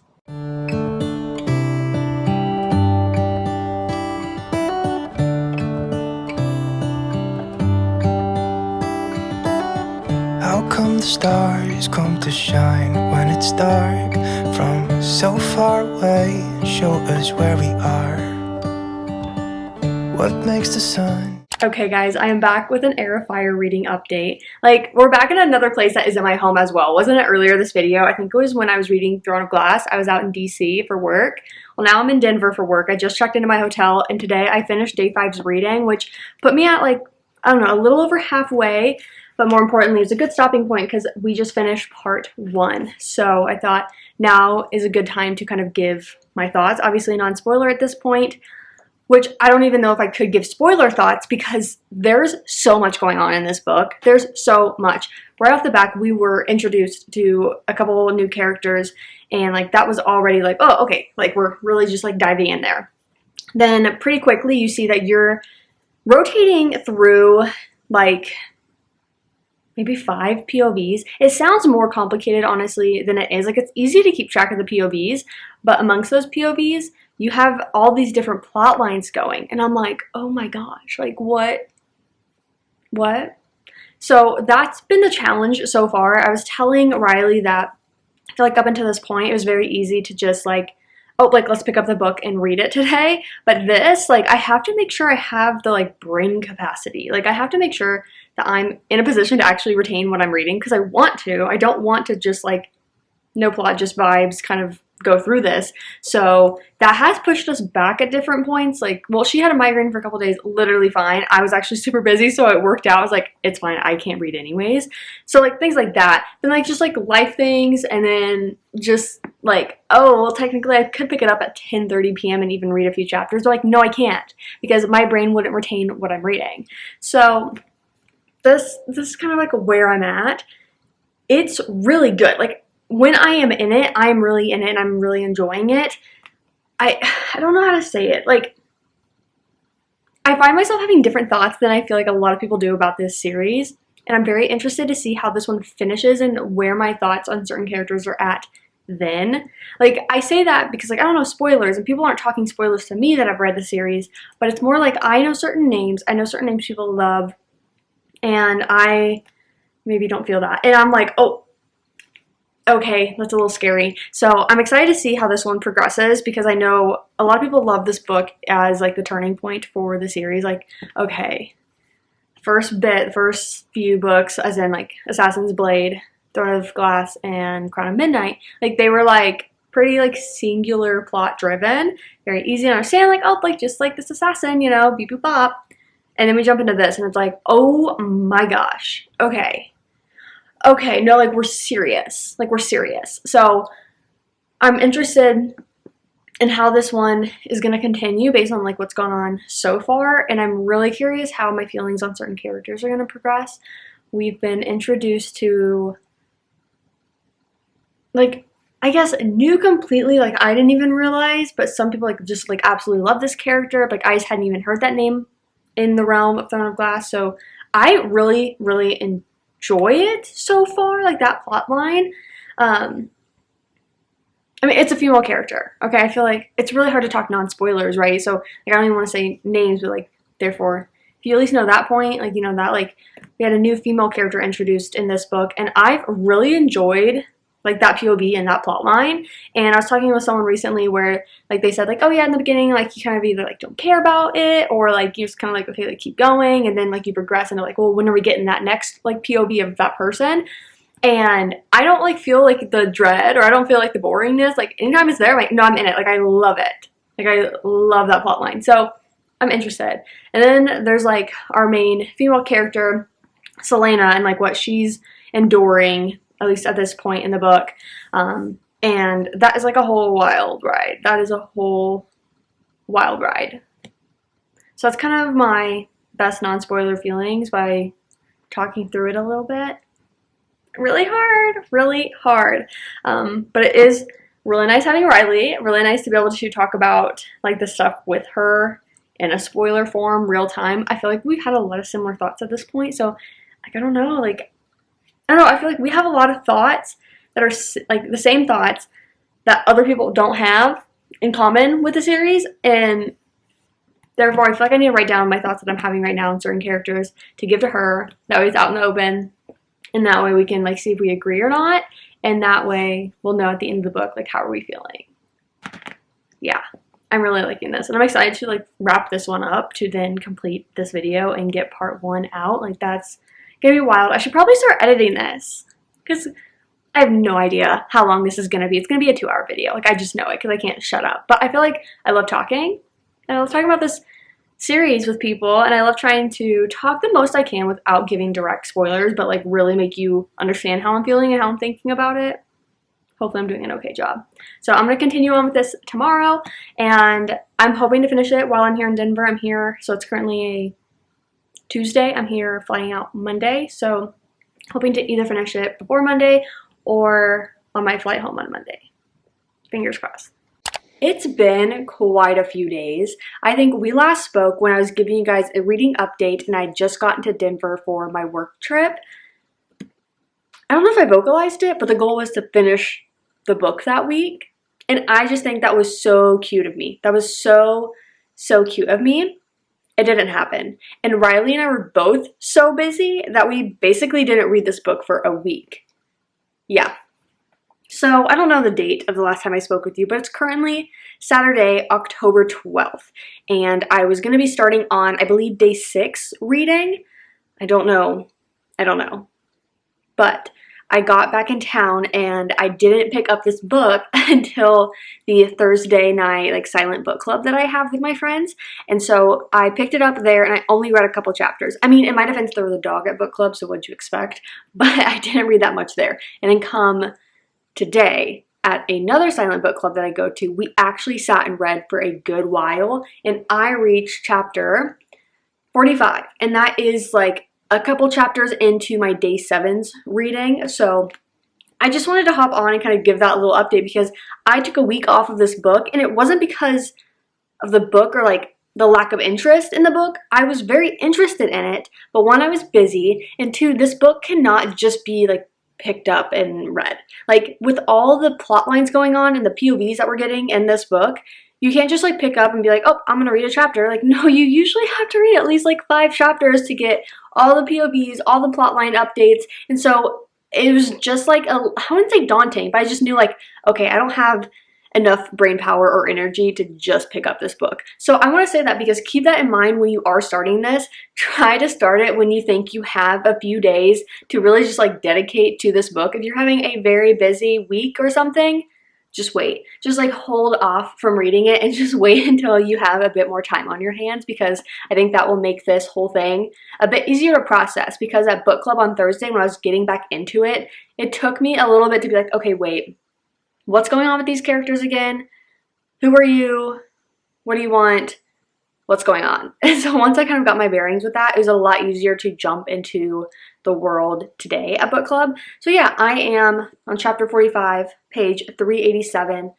I have that much left, and I know that it's just going to be crazy. It's going to be a crazy ending to this book, because that's just like how Sarah J. Maas works. She doesn't make it easy on any of us. So as much as I don't have that much left in the grand scheme of this book, I know that it's going to be a wild ride. And so I'm not ready for that, but I'm very excited to continue it. So I'm going to do a bit more reading today, and then I hope to finish it tomorrow.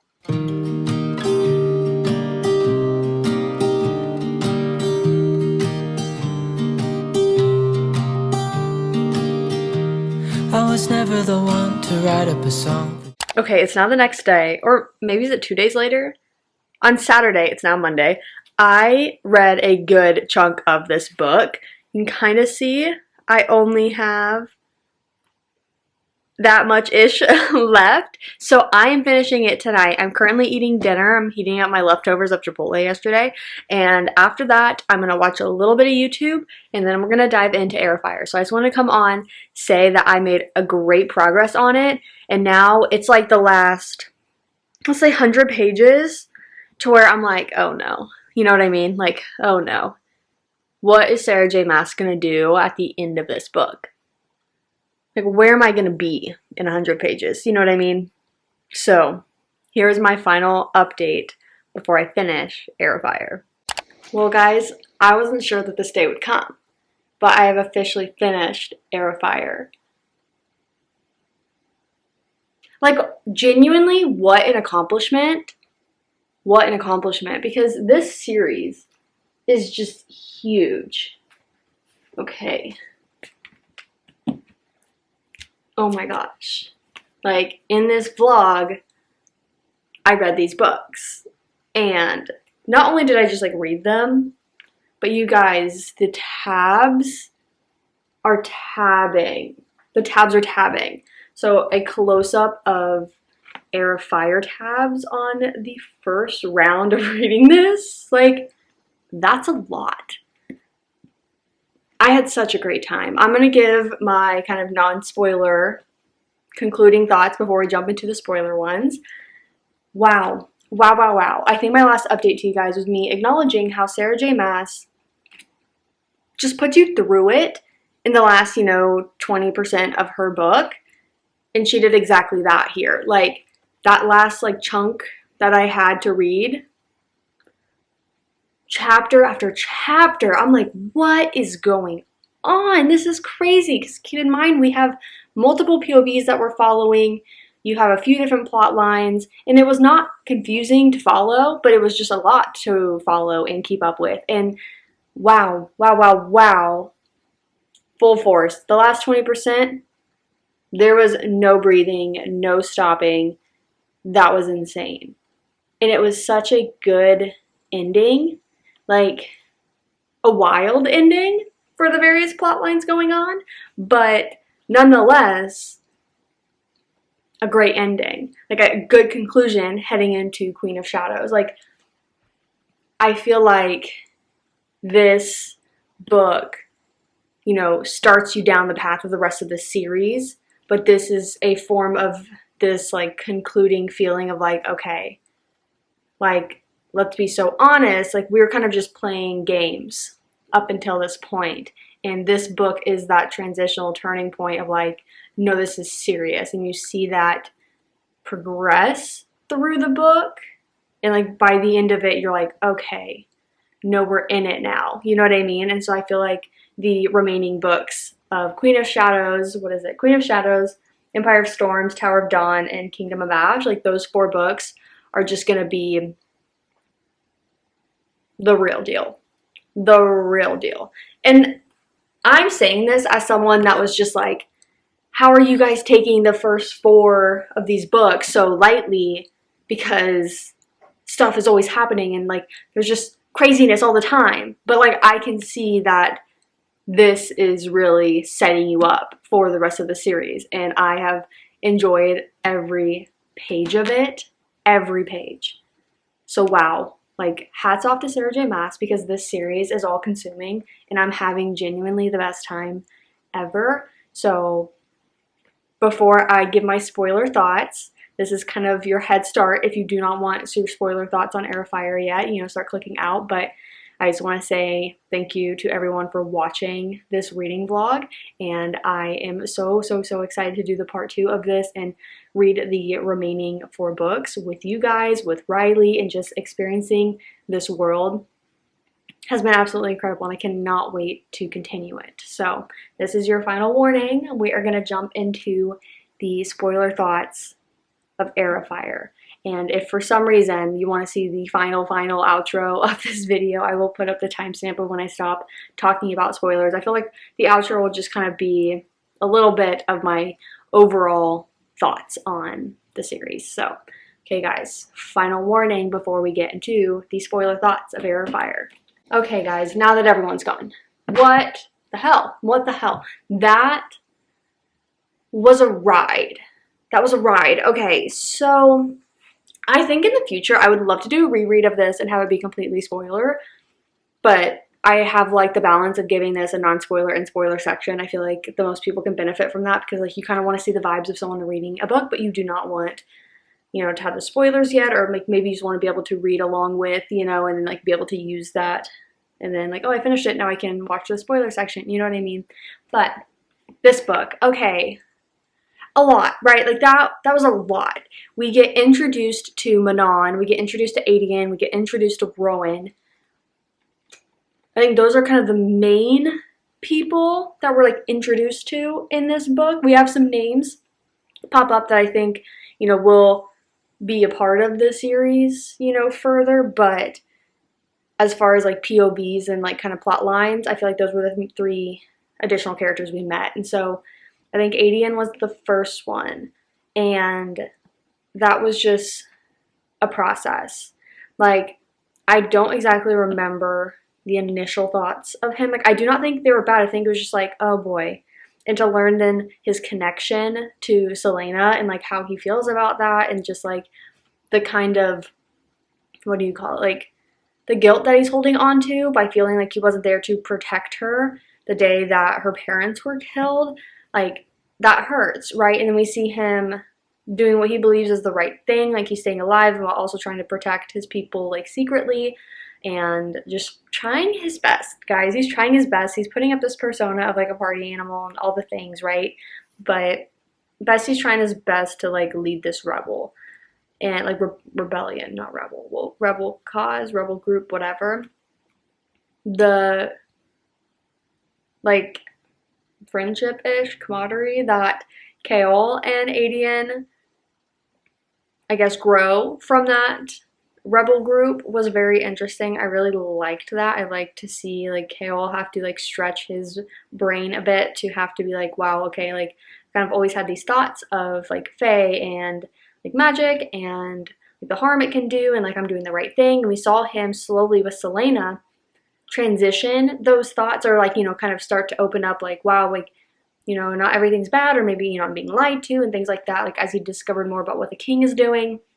So it was really nice to see that continue on with Adian, and like just in that entire plot line, and like the ending of all of that in this book of like, did the king actually know something, or was like, I think it was Kaol's POV, like thinking like, well, did the king just set us up to admit to something that he didn't actually have proof of? And so Adian accepting fault, or taking the risk of like, well, it was me, like I'm a traitor, knowing like if the king wants his way and he just kills him right then and there, then like Adian will never see Selena again. Also, guys, I'm sorry, I just have a hard time calling her Aelin. Like, I just do. I'm like not accepting it, but we'll get there.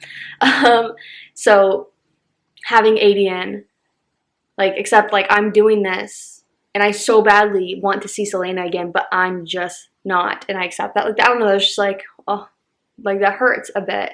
And having Kael's recognition, like this is not in vain. Like, I do not want him getting captured and like having whatever fate lies within him, like to be in vain. And so we see Dorian in that whole group. We see Dorian having to kind of break up that friendship with Kael, which was just such an interesting plotline, honestly. Like, I don't know, like I didn't really believe that Kael was like anti-magic or like fearful of it. Like, I felt from the beginning that Kael was just fearful for Dorian's life, and like if the king found out he had magic, like what would that do to Dorian? Like, it never felt like, oh, I'm scared you have magic. Like, obviously that's like alarming to like, whoa, bestie, you have no control of this and you nearly just like killed me or something with your magic that you have no control over. Like, that is scary and has a right to be a little alarming. But it never felt like he was like scared of Dorian or like, wow, like gross, you know what I mean? So like that was kind of a weird plot line that was there, and like kind of breaking up their friendship. And I feel like Kael tried to explain to Dorian, like, I don't want to know about this because I don't want that to be used against you. Like, if I'm captured for whatever reason, like the king can't get that information out of me because I do not know it. So I don't know, like it all just made sense to me. That was just interesting. So at the end, when Kael was like put at risk with the king, Dorian unleashed his magic to protect him. And so the king laid the trap for Dorian to reveal his magic, and it worked. But Dorian's pretty much like, don't make this be in vain either. Like, go, run. Like, go find Selena and end this. And that was just like, holy smokes. Holy smokes. That was such a fun plot line to follow. And we'll touch on Kael again later. So next up, talking about like Manon, like that plot line, like being introduced to her. I loved it from the get-go. Like, I loved it. I like was talking with one of my friends how I'm like not involved in the Throne of Glass universe because I tried to like stay away from it as far as like social media and stuff because I didn't want things spoiled for me. But she was saying how many people found that, like in the beginning at least, the Manon witch plotline was like boring, but like you grow into it. Like, I was pretty hooked immediately. I'm like, oh, this is interesting. Like, I was in it. And so that was such a unique like storyline to just like throw in there. I really liked the like Wyvern stuff, Abraxos, which just recently I called him Buckbeat, and now I can't get it out of my head. But Abraxos and Manon, like that was such a like unique storyline, and I really liked in the end, you know, like Manon is constantly saying like, I'm born without a heart. I don't have a heart, a soul, or anything. Like, I don't need that. But like, we see her save her enemy from death, and like, what? Like, no, you do. Bessie, you do though. Like, you do have a heart. I'm so sorry to tell you. So that was really cool to see, and I just really liked that plot line. I'm curious to see how that's going to go, because obviously the entire point of them is for the king to use them, and then once they're done kind of with the king's request, then they can keep the Wyverns and go home and like kind of reestablish themselves. So curious where that's going to go, and like where like the witches are going to lie at the end of this.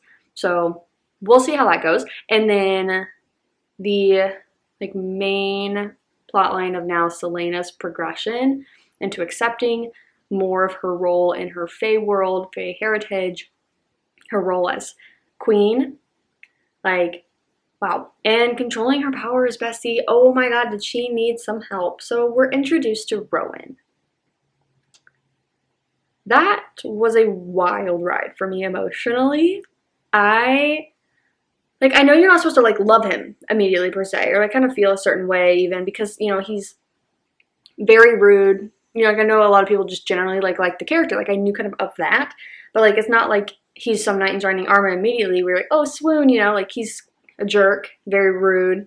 And to me, like, it wasn't even in like a cute way. I just really was just like, ooh, like I don't know if I'm gonna be able like to support whatever you are. I and I still kind of agree with this, but I really like the idea of Rowan being like a mentor to Celaena and like helping her through the Fae world again and like just being there as a support for her, because it's a lot to like get back into when you have been out of it for 10 years, and like helping her with her powers and all that. Like I really like the idea of that friendship, kind of like her and Dorian. Like I just really appreciated that.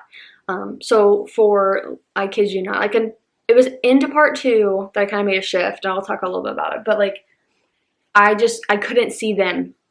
I couldn't support it. I was like, I just don't think I'm gonna like that.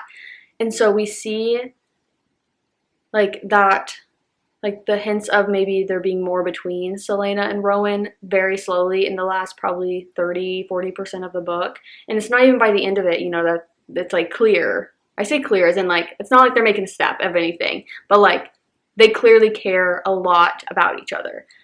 I am so team Kaol that it was hard for me. Like it was just so hard for me to accept that and like appreciate it, like it, get giddy.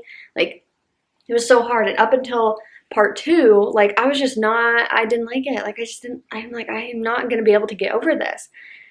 Then in part 2, I felt like Sarah J. Maas did such a great job of allowing the reader the time to transition from understanding Kaol and Celaena moving on as she transitioned more into Aelin and what Aelin is supposed to represent and what Aelin is supposed to do. And so we see, I think at the end, like Kaol being like, he knows that Celaena would always choose him. Celaena would always choose him. But Aelin couldn't. Or Aelin wouldn't, you know? And oh my god, that hurt. That hurt so bad. That hurt so bad. But the way that they just showed that, like, progress forward, moving forward and moving on in that way, between both, like both POVs, we get glimpses of that, allowed me to cope better. It really did. And by, like, I think, I don't know, by the 75% mark, like over halfway, like we're into part 2, like I was starting to kind of support the idea of Rowan. Like, and that was a huge thing for me. And I feel like that was honestly all Sarah J. Maas, nothing to do with me just accepting anything and finally like accepting it, I guess. Like I just feel like Sarah J. Maas's writing and the way she's like told us things and showed us their progress like allowed me to cope, I guess, and allowed me to like accept things and like also move on and forward. So I don't know if that was kind of like a hot take or anything, because I don't really like talk with people about that, but I don't know, like we were talking with one of our friends, Riley and I, and we were talking about Kaol, and she said something about like Kaol not being liked as much, and also like he has his like redemption arc in one of the later books, and we're like, what redemption does he need? Like literally, in my opinion, he's done nothing really wrong. Like he's done what he believes right, and it honestly makes sense. Like kind of distancing himself from Dorian, so he doesn't know anything about Dorian's magic and his abilities and what he's doing, so it can't be used against him. He's literally, like, he befriended, in a way, Adian to work with him to help Dorian, like, secretly, like, to make sure Dorian is safe before he had to leave. He sent Celaena on that mission so that she could be with people, like, with other Fae, and to get away, like, to get away from this, because now she is in such jeopardy, and, like, the king is doing terrifying things, and Celaena's like, he can't be stopped, I have no idea what I'm doing, and, like, what, why are we mad? Like, why are we mad? You know what I mean? Like, I don't get that. He's just great. He's just great. Like, I just love him. But Rowan's growing on me. I can accept some things now. I don't know if I'll ever get over it, if I'm honest. Not fully, but progress. So this thing is ending, and now we're going to war. We're going to war, everyone. Oh my Lanta. Those battle scenes were a bit crazy. Like her having to use her magic in a different way. Her just really embodying herself. I think what the like final thing here that I tabbed, where I was like, yeah, you are.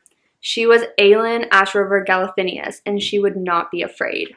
Did I tear up? Yes, I did, because Sam, We miss you. Like, we miss you. Ugh. Wild. Absolutely wild. So, I have officially finished Heir of Fire, and I'm concluding this vlog. The next vlog will be me actually like starting back on Assassin's Blade and reading the 2 stories that are in the gap here with no tabs, because I didn't tab until I did the reread, but I'm going to include that in the next vlog. I'm not going to do that here. So, okay, this is kind of concluding the spoiler thoughts, and then I'm going to wrap up everything in kind of a concluding Throne of Glass way. So I've officially read 4 books in Throne of Glass. I started with the Assassin's Blade, and then I went through Throne of Glass, Crown of Midnight, and Heir of Fire. In that process, we guys know how I read this. Riley and I read the entirety of Assassin's Blade first. And then we found out of a reading guide, reading whatever, that has you reading certain novellas through the rest of the series. And so we then reread. So we read Assassin's Blade completely. Then, following that reading guide, reread the first novella, read Throne of Glass. I think we then read the last novella, that was the next one on the guide, and then reread Crown of Midnight and Heir of Fire. So we are jumping back into Assassin's Blade first thing in the next reading vlog, and then we will be finishing off Queen of Shadows, Empire of Storms, and Tower of Dawn, and then Kingdom of Ash. I am in love with this series. I'm in love with it. I mean, if you have any inkling to pick it up, you've seen how I've loved the way that Riley and I have been reading it. I think my biggest suggestion, find someone else that has not read the series either and do a buddy read with them, because that has immensely enhanced the experience. And I've just really enjoyed like soaking it up and not trying to just read it as fast as I can. I think if I was just reading it myself, I definitely would have, and that would have taken me out of the story at times, because it's been like, oh, I'm just trying to get through it. And this experience has been so much fun. I've really loved filming this so far. I cannot wait to do the second part of this, because it's also been just so great to be able to document this and to look back on when I know I will be doing a reread. Like, I would love to do a part 1 reread where then I can compare it to this video and see like, well, how have things changed now that you know the entire story and you're now rereading this. So thank you guys so much for watching. Please comment all the things. If you are commenting spoilers, please put that like at the top of your comment. I have loved that I've not been spoiled for anything of this series, and I want to make sure everyone that also hasn't read this has the opportunity to read this without spoilers. So feel free to message me on Instagram if you want to talk more about things. Comment down below if you are wanting to watch the series. Nope, that would be wild. Read the series. If you've already read it, like, what are your thoughts? All of that. Thank you guys so much for watching, and I will see you in my next one.